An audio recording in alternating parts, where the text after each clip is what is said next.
I'm excited to welcome Harrison Hines, who is the co-founder of Fleek, a developer platform for Web3.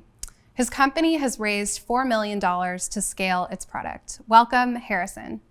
Thank you. Excited to be here. Harrison, tell us, what is Fleek's product and who is it for? So Fleek is a developer platform for building on the open web and the internet computer. And so we build products that essentially mimic traditional web infrastructure that any app or site would need, such as hosting, storage, databases, authentication, serverless functions. But all of those products on Fleek are built on the internet computer under the hood. Today, we support thousands of sites and apps. Most of the apps in the Ethereum space use Fleek for hosting. Most of the projects in the NFT space use Fleek for storage. So now all these products we are essentially bringing to the internet computer so that Web3 developers, who is our initial customer focus, but now also the entire Web2 developer base who's interested in the internet computer or who's just interested in the benefits that the internet computer brings, such as trustlessness, permissionlessness, 100% uptime, no need to worry about infrastructure, auto scaling, things of that nature.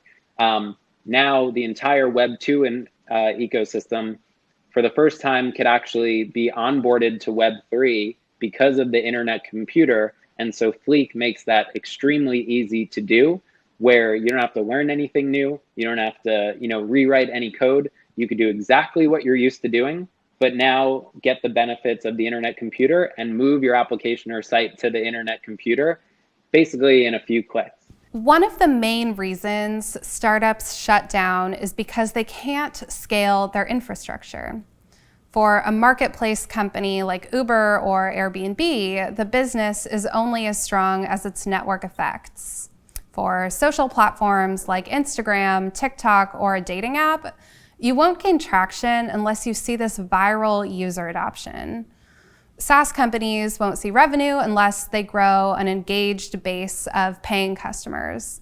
So as a company that wants to make it easy to build websites and apps on the new open internet, what have you learned about network scale? How is scaling a company like Uber or Instagram on centralized infrastructure different from your experience of scaling a company like Fleek that's built for and on the open internet? When you build on these new open public networks, you get to outsource a lot of that to the network itself. And so essentially when you compare a project like Uniswap to a company like Coinbase, Coinbase has had to raise billions of dollars and hire thousands of people. And a lot of that cost is related to infrastructure, custody, but also scaling infrastructure to handle the increased usage. And they still go down every busy trading day. On the other hand, Uniswap has 100% uptime, has never went down. And one kid with, a small grant from the community was able to build something that in 18 months is almost on par with Coinbase in terms of how much volume and throughput it could handle. With these open systems, not only do you get the infrastructure scale you need without any of the problems associated with scaling that infrastructure, it's now enabling that to happen at an even faster pace, because all the users are of the platform and not necessarily of a specific app.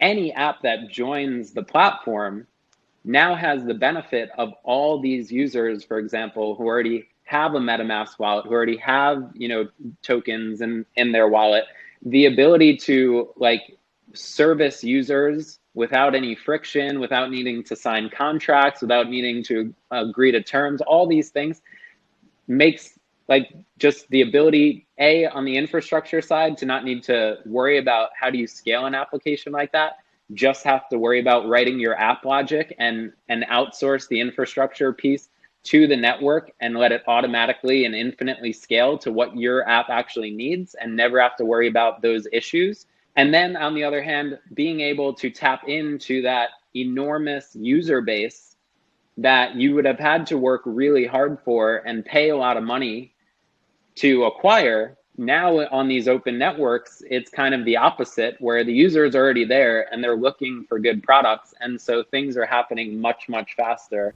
In the startup world, it's widely believed that founders have to be experts in the sector that they're building in. When you listen to a pitch, you hear founders detail extensive geographic market research that's helped inform their company. They're trying to prove that they have a founder market fit. It can get as specific as analysis of food delivery trends in a New York City borough between the hours of 9 and 11 p.m. Or, things as specific as that. So geography plays this critical role for startups. You even see founders raise additional rounds of capital so that they can launch the same exact product in an adjacent country. So for a company built on blockchain or open internet infrastructure, it seems like there could be a diminished importance of geography when it comes to ideating a startup. Do you see this geo-agnosticism as an advantage for Fleek? For sure. And I think not only for Fleek, but for all entrepreneurs who are considering building in this like Web3 open web ecosystem. I think for sure, given the global nature of these public networks, you really are building for a global audience because especially on the use cases we've seen so far work very well in Web3, which are mostly financial. These are services everyone in the world needs, not just people in a certain, geographic location. And that the same applies for non-financial services, but everything, everyone needs social media, everyone needs access to content or news, everyone needs financial services. And so now it just kind of enables you to build a product that anyone in the world could use. But now with these new open platforms, you essentially can create digitally native companies. So part of it is geographic, but part of it is also just from a legal entity standpoint. The fact that you have these platforms now that could facilitate and replace the roles and purpose of having an entity in the first place, to have a bank account so you can collect funds. Well, now you could do that with a smart contract. Having the ability to manage those funds, to distribute those funds, to have governance over those funds and of the software and source code and just everything that you're doing, now can all be handled by smart contracts or canisters. The DAOs and the capabilities of these digitally native, organizations now lead to basically geography being irrelevant. There's going to be an explosion of, I'd say, innovation that comes from all over the world now that you remove these sort of like synthetic restrictions that were placed on entrepreneurs and startups in the past. So this concept of an exit is completely flipped on its head. So, a founder is no longer in this infrastructure attempting to develop a technology and then, 7 years later, sell it to Google for $50 million. 100%. An exit in this Web3 space is you want to exit to your community, regardless of the platform, regardless of the application or the use case, whether it's a DeFi protocol or whether it's, a new open version of YouTube or Reddit or whatever. The goal in this space for all entrepreneurs should be figuring out a way to eventually be able to exit to your community and early users. And then instead of, you hiring a marketing team and trying to acquire all the users yourself, your users, your community, essentially become your marketing force. It's not like Bitcoin is paying a marketing agency to market Bitcoin.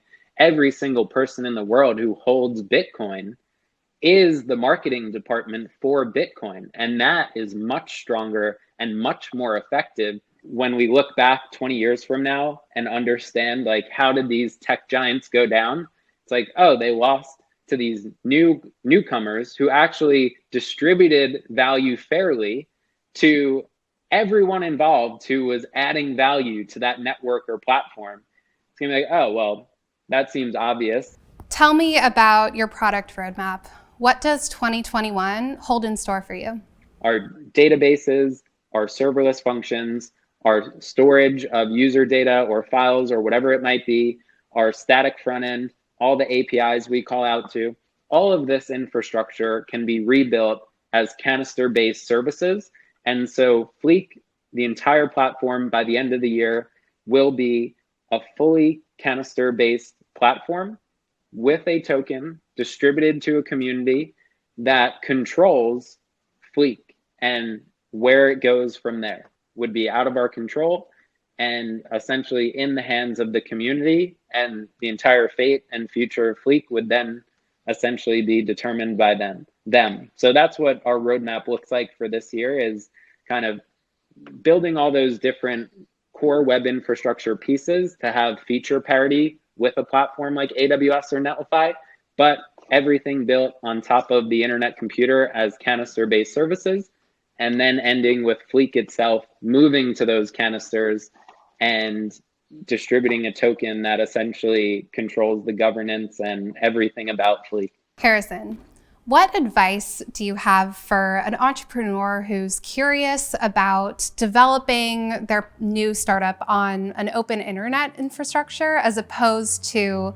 a big tech-owned infrastructure?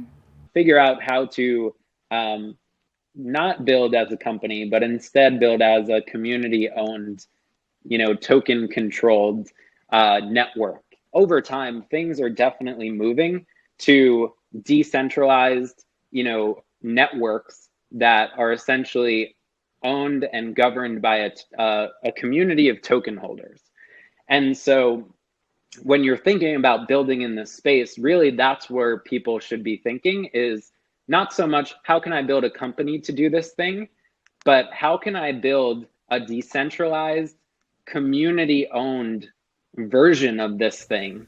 Harrison, this has been a great conversation. Thanks for joining us. It seems like Fleek is seeing a lot of early momentum, so keep us posted.